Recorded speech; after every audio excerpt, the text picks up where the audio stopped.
Cosplayer Danny Carmelo. I have a picture of him as Superman, greatest Superman landing, and then you look off to the side and there's a guy with a hot dog, just like. So it was like that was like the final straw for me. I was like, you know what, I can't do this again. I can't have that happen. So I started bringing my chairs with me, so people don't sit where the chairs are. So that's the second part of the chairs. That right there is a perfect example, like with what I'm talking about. If you really wanted to, you know what I mean, you could do your best and you could edit that person out. But like imagine that for me if I'm shooting videography and we're shooting like a Superman landing and like we nail it, right?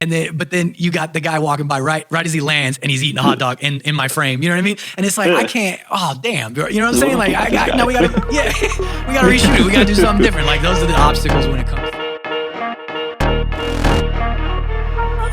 Yes. Ladies and gentlemen, welcome to another episode of the Side Projekt Podcast. Yes! Let's take a sip from our underrated consoles mug. Yes. I'm gonna tell you guys some of the behind the scenes. This is like the third or fourth time that I've tried to shoot this introduction, because I was having some camera issues and some lighting issues, which it's kind of bothering me right now. It's focused now. I was having some focusing issues with the lighting and everything, but it looks like it's focused now. But then I think it's very fitting because I've been doing this for so long now. The time that the week that this episode comes out is the week of I think it's 6-year anniversary of this show. I think it's 6 years. I don't know. I've lost count, man. You know what I mean? But it's also my birthday, and I released the first episode ever of this show on my birthday. I don't know if that's a cool thing or like a weird thing. I don't know. But in my mind at the time, I was like, oh, really? What I really wanted was I released it on my birthday, because then I was like, oh, everybody will have no choice but to support me because it's my birthday. You know what I mean? Like, you know, I was thinking marketing, right? I was trying to think marketing, anything, but the anniversary is this week. It's specifically on November 4th, same day as my birthday. And I just, I'm not going to get like super long and sappy with it, but just wanted to say thank you to everybody. You know what I mean? Thank you to everybody, whether it be the show specifically, you know, videography that I do, and whatever else I contribute into the community that you feel I contribute, and then supporting me getting into cosplay myself when I finally did, man. You know, I appreciate everybody from the bottom of my heart. I really do. I think it's I love it. I love it here. You know what I'm saying? So thank you guys. And if you really want to support, you can head on over to sideprojectpodcast.com and get some merch. No, I'm just kidding. But also seriously, go grab some, because it's the best way to support the show besides hitting that subscribe button. And real quick, before we get into the bread and butter of this week's episode, if we got a giveaway that's running right now until November 8th by PAF 3D in collaboration with Side Projekt Podcast, myself, and Paper Moon Cosplay, where you can win a Spider-Man, Marvel Rivals Spider-Man digital file for all you 3D printers out there that want to print the whole headpiece and everything. That could be yours, super easy. All the rules are in the caption on Instagram, PAF 3D, Side Projekt Podcast, my personal Paper Moon Cosplay. We're collaborating with him because we work with PAF on a lot of stuff. He does I think he did my reptile, my gauntlets and everything, and I think even the shoulders as well. I've lost count because I've worked with him on a lot of stuff. And so is Tyre, Paper Moon Cosplay. So that right now is running. If you want to join that giveaway, if you're watching this before November 8th, then you can still join it. If you happen to be tuning in after, then it's already done, and there's 2 lucky winners that are walking away with that Spider-Man file, that Marvel Rivals Spider-Man file. Go get it if you want it. But anyway, let's get into the bread and butter of this week's episode, because my guest this week is a phenomenal photographer providing the community with shots that amaze, shots you can admire, shots that inspire, whether it's in the form of the plethora of convention work he provides for the community, or whether it's photography on set, on location, in an area, bringing our cosplays to life. That much more. He also has a YouTube channel that I highly recommend checking out, where he posts full-length behind the scenes during photo shoots, plus interviews with cosplayers that he captures. It's absolutely awesome, and I've had the pleasure of meeting him in person and recently working with him in the form of getting one of my own cosplays photographed as well. So, ladies and gentlemen, let's put our hands together and give a warm welcome to JF Photos. How you doing, man? I'm doing doing good. Thank you for having me. Thank you for having me. So I'm glad to be here. I'm feeling good right now. Actually, I try to stay like extremely happy. Hell yeah, but yeah, this is an experience for me, and anything that's a new experience, something that I can learn from or see, I'm excited for that. So I'm happy to be here. Definitely happy to be here. Hell yeah, man. I just want to dive into it, man. I don't want to waste any time. I want to talk to you, dude. So I do, as people know, I do videography myself, and just me as a person, as a creative, and what I personally prefer to try to create. I often find myself when I'm at conventions, I find myself shooting things off-site more often than not. That's just me. I find for videography, depending on what and how I'm shooting, things can begin to kind of look all the same.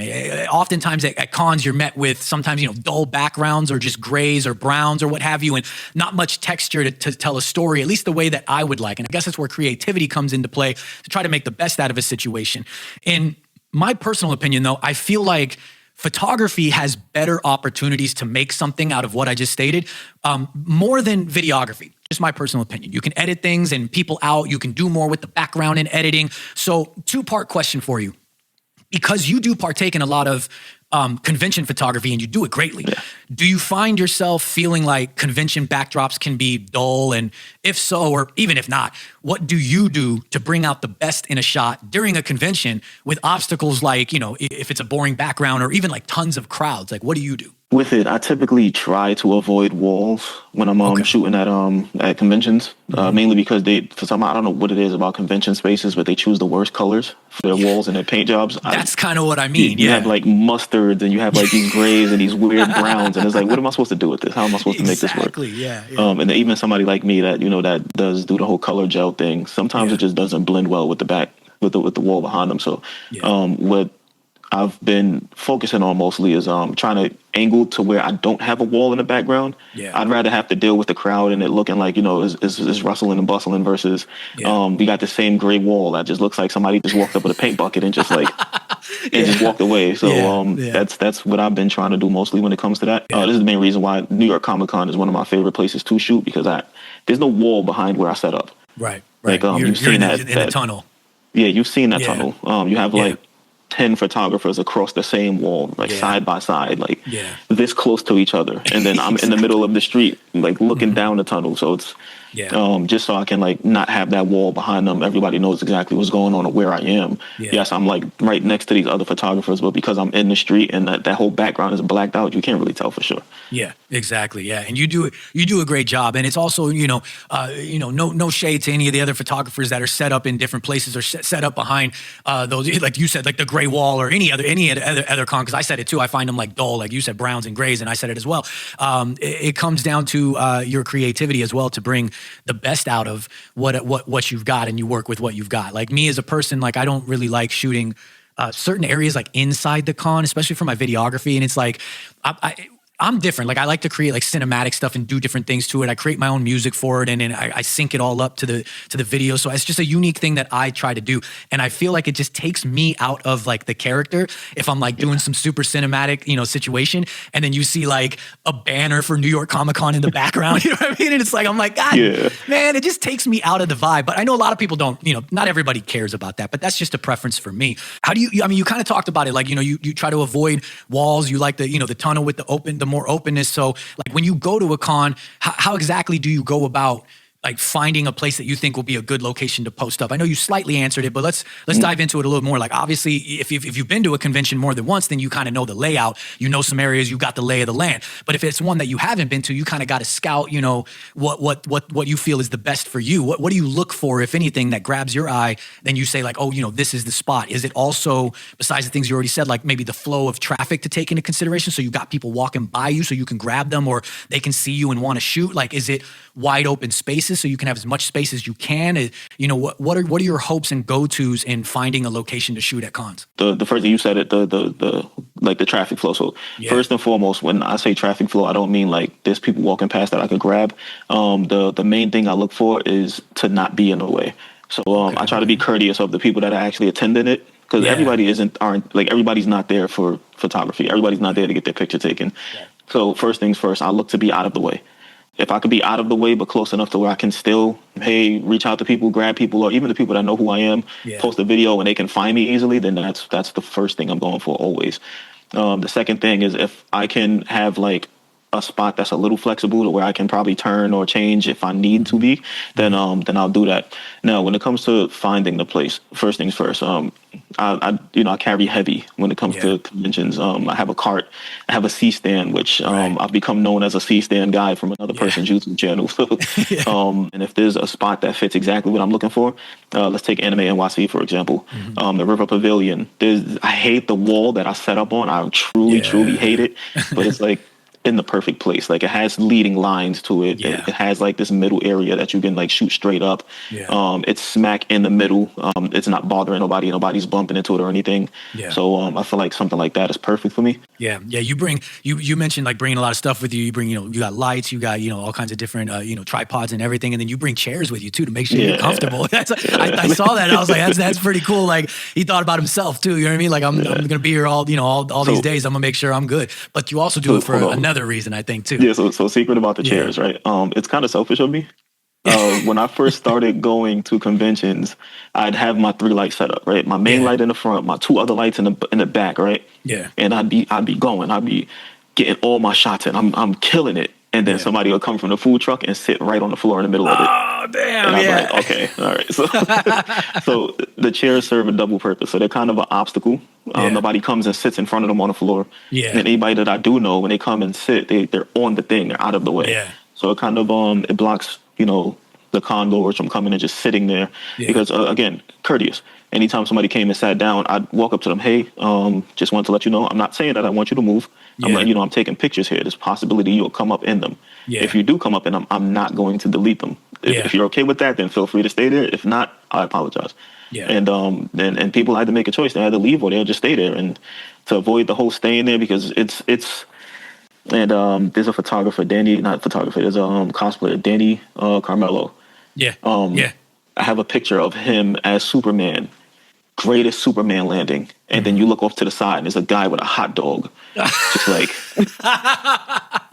So it was like that was like the final straw for me. I was like, you know what, I can't do this again. I can't have that happen. So I started bringing my chairs with me, so people don't sit where the chairs are. So that's the second part of the chairs. That right there is a perfect example, like with what I'm talking about. Like, you could, if you really wanted to, you could do your best and you could edit that person out. You know what I'm saying? But like, imagine that for me, if I'm shooting videography and we're shooting like a Superman landing and like we nail it, right? It's like the perfect shot, all in focus. It just, the angles are right. Let's just pretend we nailed it on the first shot, right?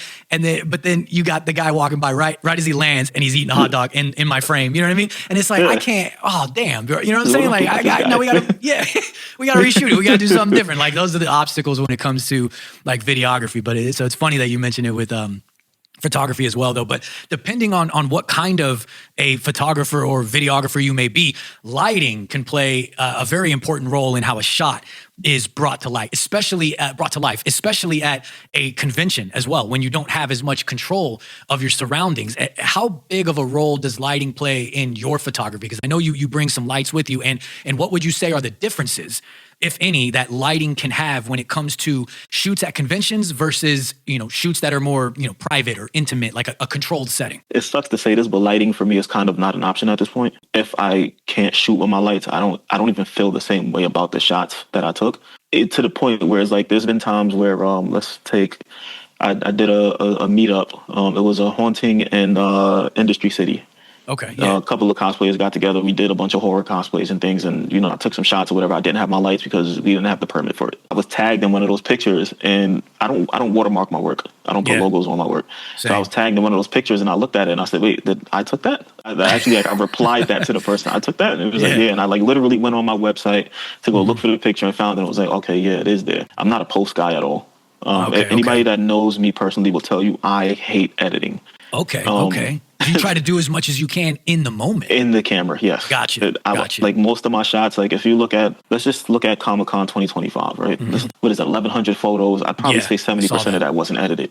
Damn, okay. Nice. So like 70% of that was like literally out the camera. Maybe I adjusted a light a little bit, exposed the person that's in the picture a little more because it was a little darker than I wanted it. As far as like edits goes, I'm not the post guy whatsoever. So I'm not gonna put you flying through the air. I'm not gonna, put fire in your hands or anything along those lines. Listen, when you take a shot with me, it's as simple as it possibly gets.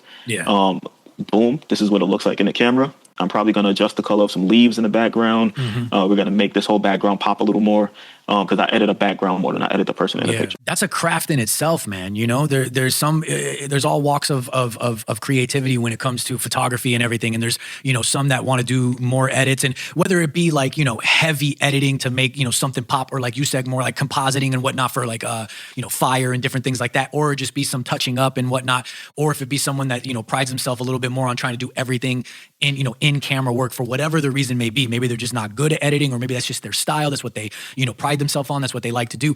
All walks of that is a craft and creative in itself. And to be able to get the best shot that you possibly can, because you have amazing work, man. And to know that, that is pretty much all done just in camera work, that is a skill in itself. You know what I mean? Just in case there's anybody that thinks like, oh, he doesn't do any editing, like that's like, no, you say it the other way. That's a skill to be able to come out with that amazing of a shot and not have to do a bunch of editing. There's only one other photographer that I know off the top of my head, forgive me to any others watching, and you do that too. That's the only other one I've talked to about it. And that's Jeff Jenkins Photography. He also prides himself on doing everything in the camera that he possibly can. You mentioned, we're talking about lighting and everything too, and earlier you mentioned like the river pavilion, right?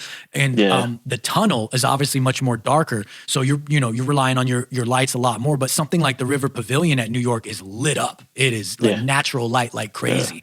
So how do you feel about something like the tunnel where it's darker versus something that's so lit up like the river pavilion? Like, what do you, as a photographer, do you have a preference? I don't have a preference because the way that all right, so I have a color science that I follow. I call it dark with vivid, dark with vibrant. So regardless of where I shot at, so there's and you can go on my website and look for or if you go on Behind the Mask and you look at Lexi Carey's interview, if you look at the time of day the picture was shot and then look at how the picture itself looked, you would have thought it was nighttime. So a big part of my photography is killing the ambient. Okay. So the way I have my camera set up, the way I have my light set up, when that flashes, it looks like it's dark outside. So that's regardless of what time of day it is, where I am, in the tunnel, inside the pavilion, it always looks dark. This is not by accident. This is by choice. I just like to make the entire scene dark. But if you have colors on, for example, let's take, for example, a green, an orange, a blue, a light blue, we're going to highlight that because what I've come to notice is that people enjoy looking at things and then slowly looking at every color along the way to see what's happening exactly. And that's part of what draws a lot of people to the stuff that I do when it comes to photography, the lights, the colors, and that's what will catch your eye. Yeah. Seeing like the way that you do this, I think it's amazing. I've been doing media for like years now, dabbling here and there, minor photography. Like I said, growing up, I always messed around with videography. So it was always kind of like there with me, like filming dumb comedic, like home movies back in the day with like those like handheld, like camcorders, you know what I mean? Like, and film, ones. You know what I mean? Like filming dumb, and filming like dumb stuff with my brother and everything.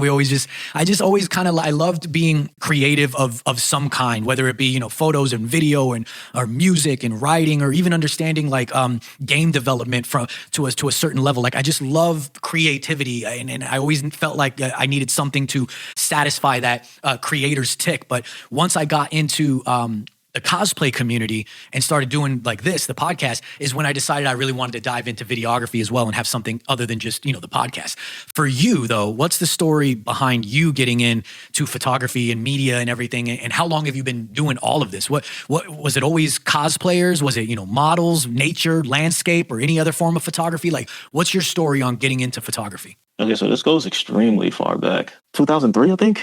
Oh, damn. Okay. Outside with my friends, my mother came home. She has this Kodak camera. Nice. And she's like, so Jamal, summer's starting. Here's a Kodak camera. Take pictures of your summer, and at the end of it, we'll go up to Rite Aid and we'll get it developed. So I'm like, okay, whatever. I completely wasted it. I wasn't doing anything in the world. Like I was just taking pictures of anything. Like drive by, close up of my friend looking stupid. He's probably eating something. It was just random stuff. I did nothing good with that Kodak. Yeah. So after a little while, I kept telling her how much fun I had with it or whatever. So she got me a digital camera.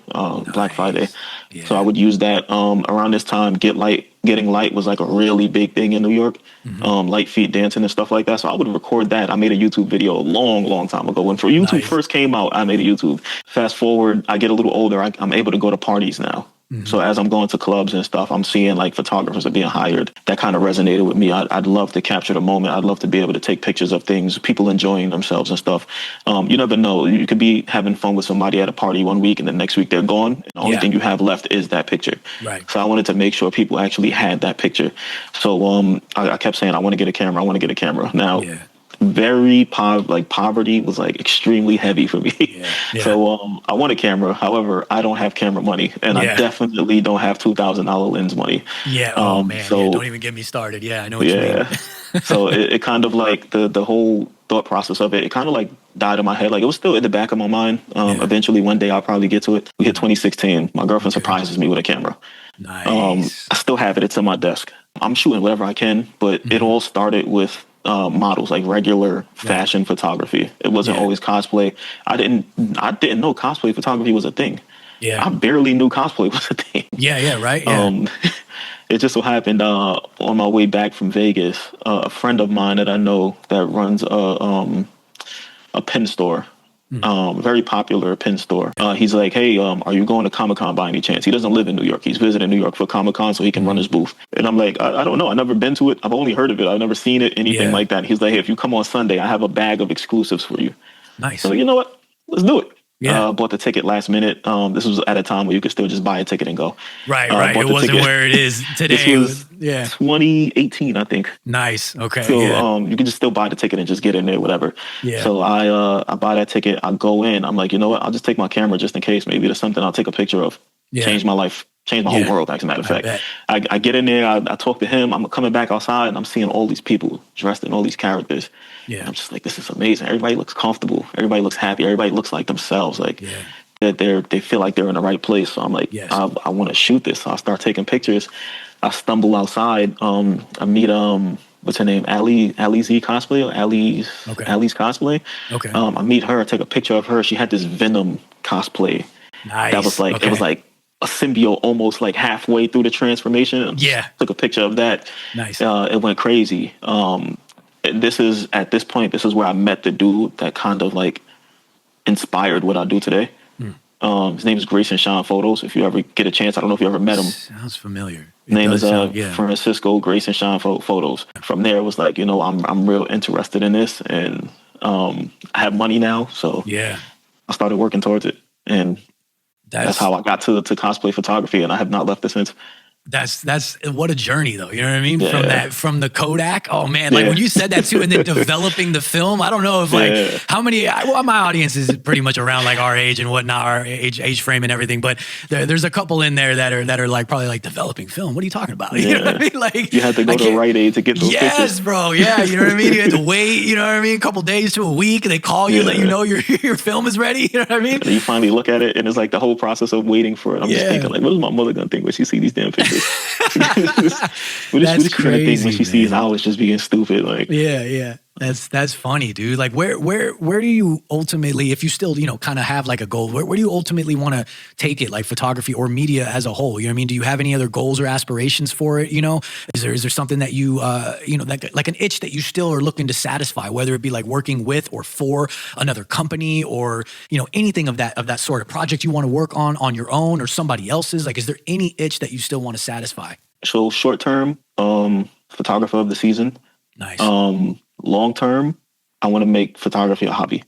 Nice. I don't want it to be a situation to where I'm like, okay, I just need 3 more shoots to pay this month's bills. Got you. If I can fully take photography and just I do whatever I want, how I want, when I want, just shoot it, whatever I want to do. And then let's take YouTube, for example, if that can just fund everything else. Yeah. Because, I'm very interested in this whole behind the mask thing. Mm-hmm. I didn't realize how big it was until I took the first picture of somebody and I went to go send it to them and it had 65,000 followers. Yeah. And I was like, wait, from what exactly? Not realizing how deep this is, how serious people take it. If I can just get this off the ground, I'm all for the community. I'm all for the photographers. I'm all for the cosplayers. But we don't know each other. Right. So if I could make a way to where it's like that new person just came in and it's like, I don't know nobody here. I'm new. I'm nervous. I sat down with JF and 10 people reached out to me because we're from the same fandom. Yeah. If I can make that a thing and possibly fund my life through it too, then why not? I feel you 100%. Like we have a lot of similarities there on the timeline and everything as well. Is like the same kind of one of the reasons I started the podcast. I say one of them because there was a couple different reasons, but one of the reasons as far as having the podcast be focused on cosplayers. When I first started it, I had a co-host. It was a whole kind of like different thing, and it was not where it is today. We didn't have like the high end cameras, and we were not wasn't seasoned and wasn't 100%. But one of the things that I always did, even though it wasn't exactly what it is and it wasn't an interview show, it was just him and I kind of shooting the one of the things that we always had was a cosplay of the week, even when we first started from that first one, because one of the things that I always wanted to do was I was always enamored by and like impressed with cosplayers. And I was always like, I'm a nerd. I always was, whether it be comic books, superheroes, gaming, whatever it may be. I'm a huge nerd ever since forever. And, I was always like, man, this is crazy. Been to a couple conventions before, just like walking around, not doing anything. And I was like, this is awesome. Never cosplaying myself. And I was like, this is so cool to see these people like do all of this stuff. Yes. And I was like, man, if I can, create a show, do what I want to do with it, whatever that may be when we were first starting the ideas that we originally had. And, but still also like give some shine to some people that deserve it and like talk about some dope shit. Like some like, you know what I mean? Like talk about this X-Men cosplayer or this, this Nightwing that I saw or whatever. It doesn't matter what it is. Like also was kind of, one, highlighting them, giving them a place, giving them a spotlight, but then also it was kind of like being able to shoot the shit with my friend at the time, you know what I mean? And talk about like this nerdy stuff. Like we weren't really talking about that with anybody else. So that was like the personal gain, I guess you could say, from it. And then it turned into a whole different thing, you know what I mean? And now here I am solo and I'm interviewing people and et cetera, and turning videography and all this other stuff. But it's like, that's the way that I felt too, is like, I also wanted to give them kind of like what you said, like if you're new to it even, if you're seasoned, if you're somewhere in the middle, I want to give them a place to come where we can talk about this nerdy stuff together, you know what I mean? And talk about how you made something in the same way right now for you as a photographer, getting to know you and talk to you about like how you got into it and how you're doing it. Like it all correlates to the same stuff, man. And you had brought up your YouTube show Behind the Mask. And I want to talk to you a little bit more about that. I kind of want to dive into that and get some more information about that. But before we do that, let's break up the monotony and let's get into this week's Cosplay of the Week. Oh, and this week's Cosplay of the Week is none other than Comic Book Warrior. And I'm throwing it up on the screen right about now. And it is of his Beast from X-Men, and this thing is absolutely phenomenal. It's absolutely amazing. This was shot by multiverse shooter Dante, a good friend of mine, and this is amazing. I was also here at this shoot. I think I came right as you guys were wrapping this up, and I got to shoot video of Comic Book Warrior as well. I think you have your name out on your Instagram. Sometimes I don't know whether to drop people's names, you know what I'm saying? But I think you have your name on Instagram because he also is he's also a wrestler. So you know what I mean? Gabe, he goes Comic Book Warrior. Gabe, yeah, absolutely phenomenal. I shot your Beast some video. We did some video after this. I think I did some photography too. But again, you know what I mean? Dante's are way better than mine. We shot some video, and I can't wait to edit that and release that. That'll be coming soon. But this is phenomenal, man. We talked before New York Comic Con, and you were showing me some progress of your Beast and everything, and immediately I was like, we got to do something with this. We got to shoot this. And I knew right away too, like photographers are going to be jumping on this. This thing is absolutely amazing from head to toe, dude. From the wig that you got and everything to the fur everywhere to the claws, the nice touch with the glasses, you know what I mean, and the lab coat, just bringing it bringing it just full circle, X-Men Beast. I absolutely love it, man. And I want to throw up a second photo here, and I'm throwing it up on the screen right about now. One of my my favorite comic book characters of all time.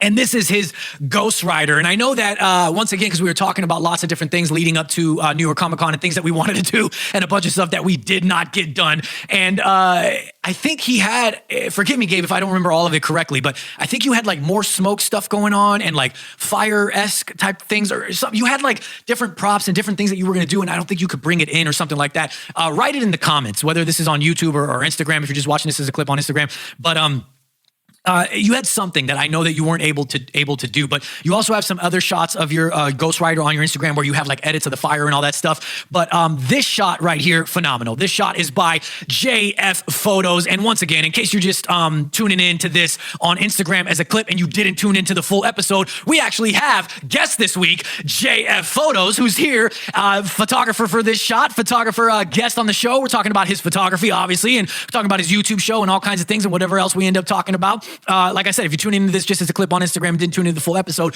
please go do so after this. And we get to talk more with JF about all his stuff, all his photography and everything. But this shot is phenomenal, from the shot down to Gabe's, whole Ghost Rider and everything with the mask and all of that stuff. I absolutely love it. JF Photos, do you have anything that you want to add about Gabe's cosplays of the week?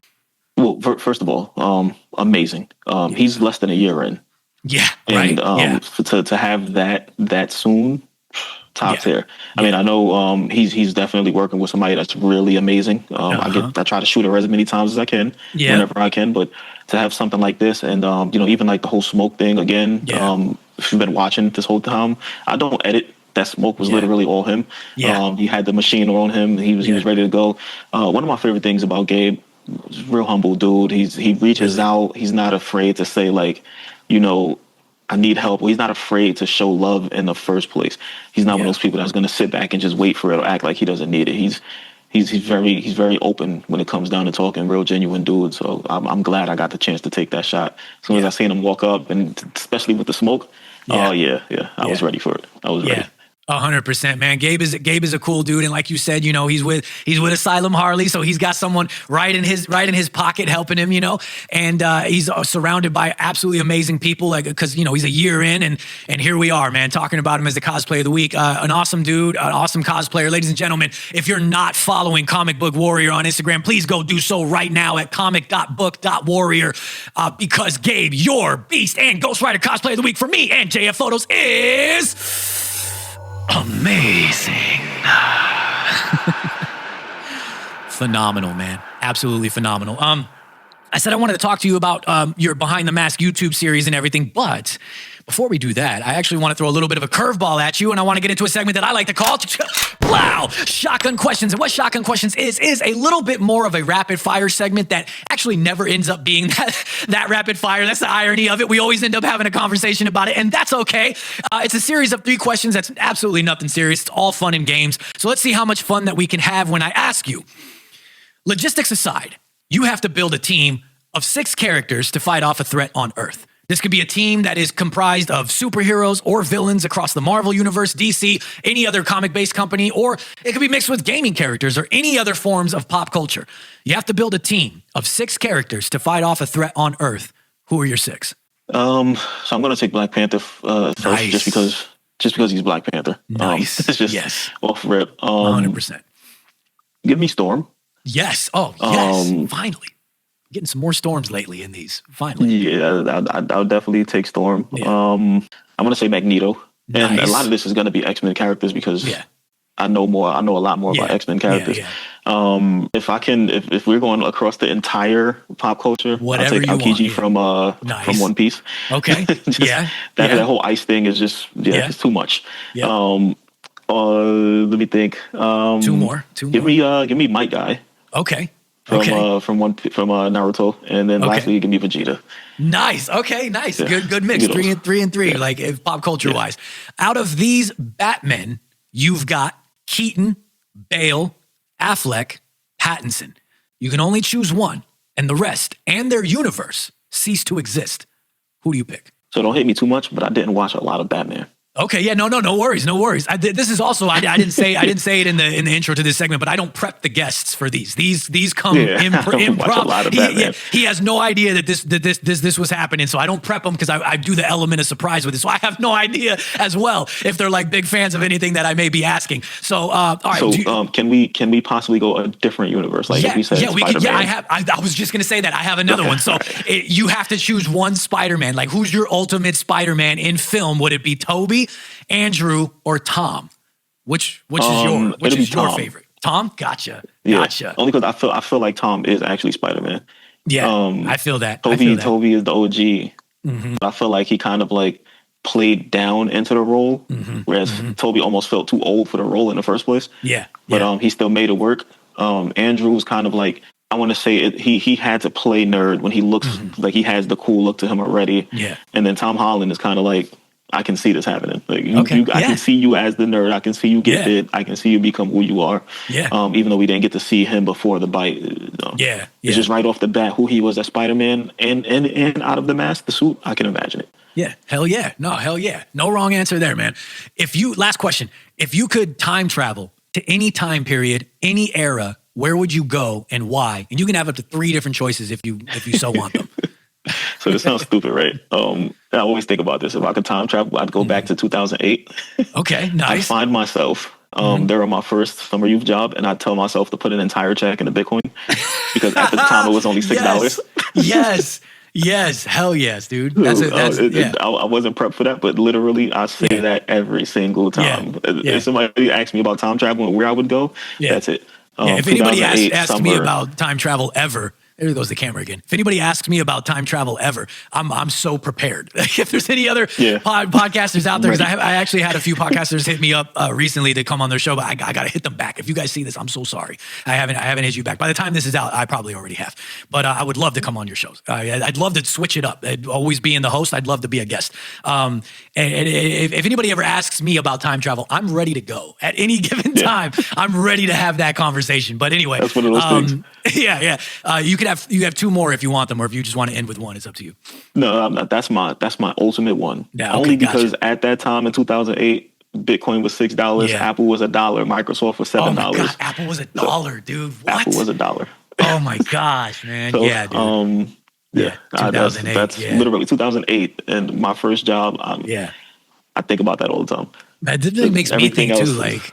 Any of the things that we could have invested in had we known, you know what I mean? Like Amazon or something, you know what I mean? Because like, wasn't that failing for a while before it took off or something like that? Or it was a story or something, right? Because it was just him and his one computer, but then somehow it still managed to take off. It was pretty low around that time too. Imagine, man. Oh, man. Or like Netflix, because Netflix was also like Blockbuster passed on Netflix when they were trying to buy them. And it's like, if only we'd known what it would become, you know what I mean? Like, right. I remember when Netflix first came out and you actually got the DVD sent to you. Yes. Before it was a streaming service. Yeah, exactly. Were Redbox and Netflix... Yeah, right. Were Redbox and Netflix ever partnered together? Were they like one thing or was it just similar? I don't remember. I think it was also Redbox, similar. Right? Yeah, and you go inside of like a Walgreens or something, and there's the red box thing there. Take the CD out and bring it back. I think they were just competition at the time. Honestly. Oh, okay, yeah. I always get those two confused because they were also red. Both were like red. You know what I mean? So I was like, I remember just growing up. I didn't really use either, very much. And there was also like for gamers out there. Are you a gamer or no? You a big gamer? Or no? Yeah, no, like, very big. Do you remember that's my main thing. Yeah, one of mine too. Do you remember GameFly? Oh yeah, for sure. I'm pretty sure my friend from California put them out of business. They had this very stupid policy where if you click "I didn't get the game," they just send it to you again. Oh, that's crazy! Really? So he would just press a game, and then after a week he'll press "I didn't get the game," and he'll send it again, and then a week later he'll send it back and then do it to the next one. And that's funny. This dude that I met online, he just keep on doing it. I'm pretty sure he's part of the reason they're gone. I never used GameFly either because I was always like, whether it be the movies or games, I was like, my family and everything, we were big on like going to Blockbuster, you know what I mean? And then like there were some other like small ones. I can't remember the names of them right now. It's like on the tip of my tongue, but like those like small mom and pop like video stores and game stores that we would go to and stuff. But I never did. I I didn't, but I had like family that did and whatnot. And I happened to like be there like at my cousin's house or something. My cousin would do GameFly a lot. Like he wouldn't go to Blockbuster and like all the other ones, but like we would go physically to the store. It was like an event. People don't know that. People that the younger crowd, they don't. Was a thing. Yeah, bro. Like I was like going through the aisles and I was like picking movies and games and I was like, oh man, you know what I mean? But I don't know what they had in their popcorn specifically, but it wasn't the same as every other popcorn. Right? Oh my God, dude. Yeah, man. Man, what a time, dude. Renting consoles and just the GameFly and Netflix back then. But all right, man, that was shotgun questions. See what I'm saying? We always improv, have a conversation. But behind the mask, dude, alongside your photography, you have your YouTube channel, which is also JF Photos, like your Instagram, where you post behind the scenes and interview combo videos in a series that you call behind the mask. And it's a phenomenal idea, dude, combining like literally everything that I love. So maybe I'm just a little bit biased, but and we were talking about it off camera as well. And you were kind of talking about like the way that you do it, and there'll be things thrown up on the screen for editing and whatnot. It's kind of like an intimate setting in a sense because it's in the moment. You know what I mean? It's in the moment. Yeah. From looking at the channel though, you have a couple videos up there dating back to only about 3 months ago. So when did this idea formulate, and what brought you to the idea to begin with? First convention 2018. Mm-hmm. I go back 2019, 2020 is gone. 2021, I try to go, but COVID restrictions. Right. So I get back 2022, right? I'm like, okay, let's do it. So I get back. Obviously, some people from that time frame remember me. Some people I don't know whatsoever. Yeah. I always went on Sundays because of family arrangement and things along those lines. Yeah. But what I did notice was like, I'd come, I'd set up, and hey, you're JF. You took my picture before. Yes, yeah, I did. Nice. Hey, let's do it again. And we do it again. And for that 5 minutes or 10 minutes or so, it's just me like, hey, try doing this or do this, and 1, 2, 3, bow. I take the pictures. It's probably about like 8 pictures or so, and then it's like, yeah, cool. I'll see you, and so I'll make sure you get them. Yeah. And that's the last time I see them until literally the next year. Right. For the same exact thing. So the next year comes around, that's 2023, and I'm thinking to myself, we got all of these people here. Like these are big names. People got all these followers. Like half these people that come and they recognize me, they come back to me. I don't even know their name. Like I literally know all of them by their act, like their username online. Like I don't even know their actual names. Can't tell you anything about any of these people. So that's when the thought starts to hit. What if there was a way for not even just me? You have 200,000 followers and not a single one knows your name. What if there's a way for you to get these people to know exactly who you are? Mm-hmm. So the thought formulates. I have it in mind. I just don't know how to pull it off because I don't know what camera I would use in the first place. I don't know about the microphone transmitters and stuff. I literally just know camera, lights. Yeah. It looks good. 2023, another YouTuber, which again, I'm not going to name, same guy that I was talking about before. Yeah. He starts this thing where he goes through Comic-Con. He's like, interviewing photographers about their setups and stuff. Nice. So I'm like, okay, so I see a video of that. Then 2024 hits. The thing that was a little special about 2024, Anime NYC gets moved to the summer. Mm-hmm. I meet Mark, New York cosplayer. Right. Shout out to Mark. Yeah, great dude. Mm-hmm. I literally consider him like a best friend in this. Yeah, I meet him. He walks up to me because I have my stuff on my back, and he's like, "Hey, is this you?" And I said, "Yeah." And we start talking. Yeah. We keep talking, and at this point, this is where I finally actually have a friendship with somebody here. Nice. Where it's not just I take a picture of them and then I see them next year. Yeah.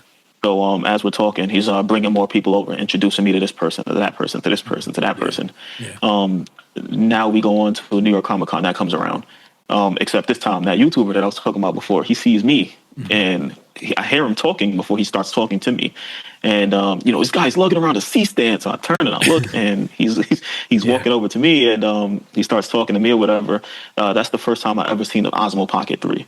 Nice. Okay. So he has that in one hand. He has the microphone in his other hand. And it's like, as we're talking, he's like passing it back and forth. But I noticed this thing can like turn all the way around and do all this crazy stuff. And then once I see that, I start trying to figure out exactly what it is. So now that I see this camera, I'm like, you know what? I have a way to make my plan a reality. Yeah. So that's when it hit. I get everything. Brooklyn Comic Con hits. Now I have this camera. I have the microphone and everything. I can do it. I just have to get over the fact that I was intimidated by editing video. Luxury Leah, she was doing a meetup, a Dragon Ball Z meetup, and I wrote her and I was like, hey, look, I've got this thing that I want to try. I'd like to try this. Do you mind? So, I show up, I get to it, I do it. We did that video 3 times before we finished it. No way, really? Camera kept on overheating because of the sun and all types of stuff. So it was like a bunch of stuff that I learned on the spot. Yeah. So, which is the best way to get experience, to be honest with you. You know what I mean? Yeah. It sucks, don't get me wrong, but it's the best way to get experience, yeah. So even down to like the questions I'm asking, you could tell I'm just pulling stuff out, like just out of nowhere. Like, I don't know what I'm talking about. Like, asking questions. It took me a little while. I finally started working on video and stuff, and I'm just like, you know what? This is a plan that I had. Like, it came to me, and it came to me for a reason. Yeah. I really want to do this. I really want to put some passion behind this, and I want this to be something that people can use. That's cool. That's cool as hell, though, man. I dig it. I really like the idea. And before we hit record and everything on the show, we were talking off camera and stuff, and you were telling me I won't out anything unless you want it out, but you were telling me that, some future ideas and things that you want to do, man. And I think it's it's really cool. You know what I mean? I like the setup too. I like the way that you do it, like, at the shoot, wherever it is that you may be shooting and whatnot, or like at the con and everything. I mean, a lot of people do that part, doing something at the con or whatever. It's not like it's a revolutionary idea. Like everybody does, little interviews. You see it, TikTokers and this and that as well. And then I do interviews at cons and everything too, with the wireless mic, doing that back and forth and stuff. But it's the way that you do it when you're sitting down together, and the chairs that you bring, you know what I mean? And the chairs that you bring to the con, and like after the shoot and the way you're just chopping it up, it kind of almost just feels like, in a way, it's cool in my opinion too, because you kind of said it like, in a sense, what I took from it also is like a personal gain for you is also getting to know somebody there, getting to have that personal connection and that conversation with them. And that's like the vibe that it gives off though too. Sitting in the chairs, like hanging out, you know what I mean? It's like just two people just hanging out, you know what I mean? Having a conversation, and it's really cool. Like, one of my favorite ones was the one that you did with Incredible Cosplayer. You know what I mean? Like, oh my God, that was cool, man. That was cool. You know what I mean? He's a great dude. Like just sitting down and talking to him. It just like I got a little emotional while I was talking to him. That's what I'm saying. Yeah, that was a good one. This dude is amazing. Like, just knowing him, knowing how happy he always is, and it's like you just sit down and talk to him. It's like, okay, you got some stuff buried there. Yes. And it just makes you want to look out for him even more. I'm sitting on enough videos to get me through the winter right now. Yeah. And then at the end of that, because not at the end of it, close to the end of it, you'll see my new one, Behind the Lens. Nice. Yeah. There it goes. There it goes. So, I wanted to find a way to incorporate photographers in this too, because it's the same way, where people just walk up to me and just, hey, can you take my picture? And it's like, yeah, you trust me taking your picture. You don't even know who I am. So let's introduce the photographers. And somebody also mentioned it to me when I was doing one of the interviews, and it was like, hey, you should do photographers too. And I was like, I already got that planned out. I'm just trying to, get it started. So, that's one of those things. And like the chairs, I'm about to buy some new ones. I like easier to carry the ones that. Oh, okay. I was gonna say, are they heavier? They're not as light, or what? No. So the gray one that has the shade thing, it's extremely big. So it was like trying to carry it around. And then when you sit that one next to the blue one that I sit in, I always give everybody the bigger chair. That blue one looks extremely tiny underneath. It looks tiny. It looks uncomfortable. It looks like, why is he in this chair? Like, get him out of this chair, please. I get you. Yeah. So, I think it's all cool though. Like the way that you have it set up, I think it's cool. We are going to get ready to wrap up, but I got something that I want to ask you. I want to flip the script a little bit. On your show, you ask, what does cosplay mean to you, right? I've seen you ask the cosplayers that. So I kind of want to ask that to you, but I'm going to flip it a little bit. I'm going to ask you, what does photography mean to you? But in the same vein, you can answer, what does cosplay mean to you? Because now you're from the story that we learned about you to doing cosplay photography. So as a whole, what does photography / cosplay mean to JF Photos? So for photography, photography means a lot to me. That's when I step away from, and I'm not going to say reality because I'm not a big fan of escaping reality. When I step away from my responsibilities, what I have to do as far as like a job for work, or, traveling 40 hours, having 2 kids, having to, tend to my girl, having to tend to the house and things along those lines. Photography gives me that space to just like breathe, get to know people, get to meet people, do something that I actually feel some passion about, something that I feel like I have a talent or a skill in, where I'm not just, just a person just clocking in and going and doing this because I just have to do it. I think everybody needs that one hobby or something along those lines that brings that out of them.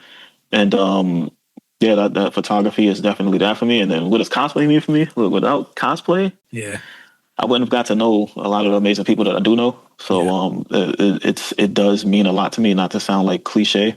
It literally brought friends into my life in a place where growing up where I grew up at, around the time I grew up at it.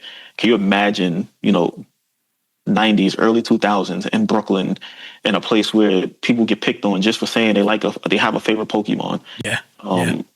So it's like now that, we're older, it's all a lot more acceptable. Being able to see people do this and have fun, being able to see some of the people that are behind these masks. Like if you look at Maverick, for example, Maverick Warner, it's like he comes out of his cosplay and it's like you didn't even realize this was the same person. Yes. 100%. So it's like and even talking to him, he finally did a cosplay without a mask on.